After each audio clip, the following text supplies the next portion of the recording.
Warning, this video is not made for kids. If you're a kid, go away. Looking back on my Sodomy Street 2 video, I must say, I'm a bit conflicted on it. On the one hand, it was my first truly successful video. However, I do think I was a little too harsh on it. And I also think I might have cut out a little too much content. Also, God, that intro.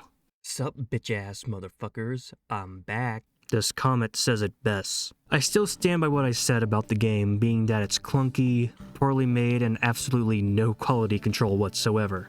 And it wouldn't be so bad if it wasn't for the fact that this game costs money to play. It's cheap, sure, and I'm a fan of this franchise, but I also have to look through it as a customer as well. And as a customer who paid for said game, I expect it to be at least a bit above average quality and not this. But at the same time, this was Impulse Studios' first time making a 3D Realm game, so cut them some slack. So after Slaughter 2 came out, Impulse would begin to work on the next game.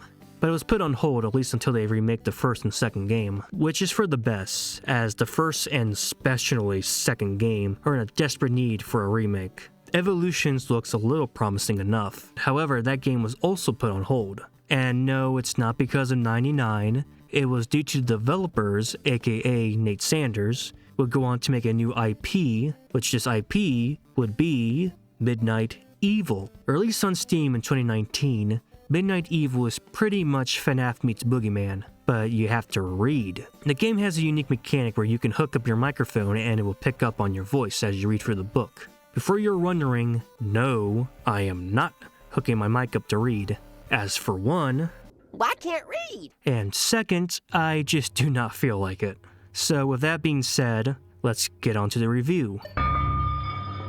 Also, I had to replay the game over and over again because my dumbass kept deleting the footage by accident. Yay. Alright, I'm just gonna get the story out of the way, so spoiler alerts. For those of you who don't want to spend $4.99 or $6.47 with taxes on a 1 hour long game. So the story begins with William Afton finding a book in the chest in the attic. He takes it and he heads to his room to read it. He opens it up to find out that the author has cursed him with killer monsters that will, guess what, kill him.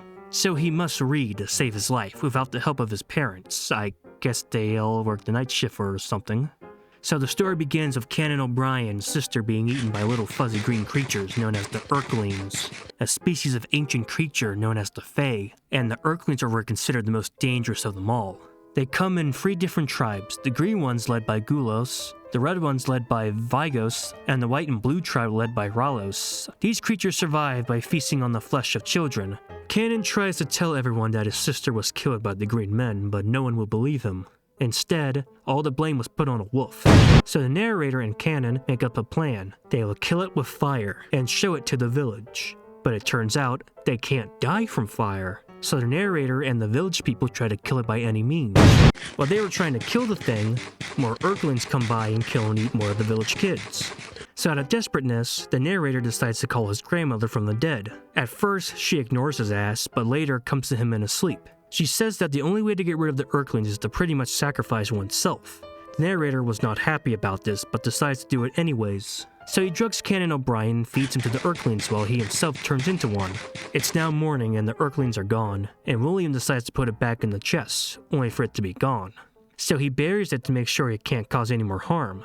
But just as he finishes it, he comes across a blank page. He looks at it to see that it's empty, until the spirit of Conan sends him a message. The end. So we start in the room, which is the only location in the game. The first thing that I noticed about this game is that it looks great.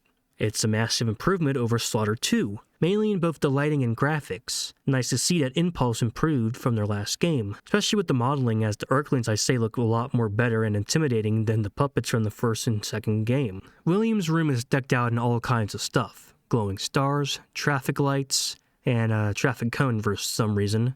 And there's also even references to 123 Sodomy Street, like a follower nightlight. And there are figures on the shelf, with the main cast, and even the hunter as well. Although I just realized that the follower figure was just a reused model from the first Evolutions trailer. But the main attractions are the movie posters that are decked out in the room. You got Dragons and Dungeons, oh hell clever. Atari, this universe version of Atari. Saws, who you gonna haul into the toaster, Toast Busters. Oh how adorable, really, it is. Wartars, which sounds like a slur, and Front to the Present, and the Germinator with a cheeky little message from the dev. Really rocking the early 80s aesthetics that this game was going for. But what about the gameplay? Well, you read a book, which the grandmother is an AI voice for some reason. The right thing to do is rarely the easiest. Be strong. And you listen for the Earthlings and you stare at them till they go away or you get jump scared. That's it. Repeat this 7 times and you win. The game tries to throw you off track by playing random sounds to make you paranoid when there's nothing there, but it's negated by the fact that the Earthlings only come out with a distinct scratching sound. Well, except for the white and blue ones, as apparently they make no noise when they come out, but there was only 2 separate times in the game where that actually happened, and of course the first time it happened, I died. The game goes for the FNAF route where each chapter you go by, the harder and harder the game gets. It doesn't really make a difference as the game is piss easy. There's also the panic feature. If you look away from the book too many times, your heart starts pumping and your screen turns red. During this, you can't read the book and there's a small chance that this thing will appear. Its name is Spencer. It's annoying. I got it to appear in my first playthrough, but after that, I couldn't get it to appear at all on repeats. It has a cryptic code behind it. It reads, "Hello, I'm Spencer Coleman. I'm one of them, but I'm also not. Please let me help you. 3 of these statements are true. What does this mean? I have no idea." There's also radio segments, and they're not really important to the story. They mostly just sound like one of the devs just venting.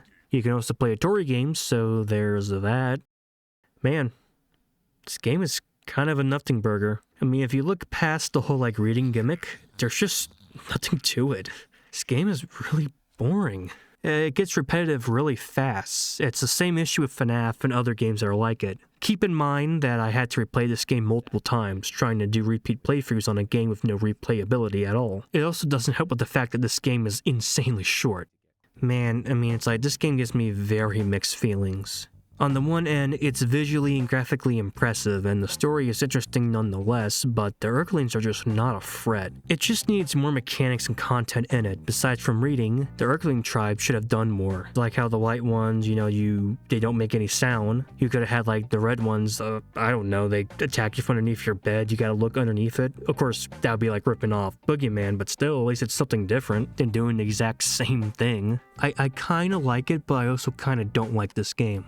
It's not bad, but it's not good. It is the definition of eh.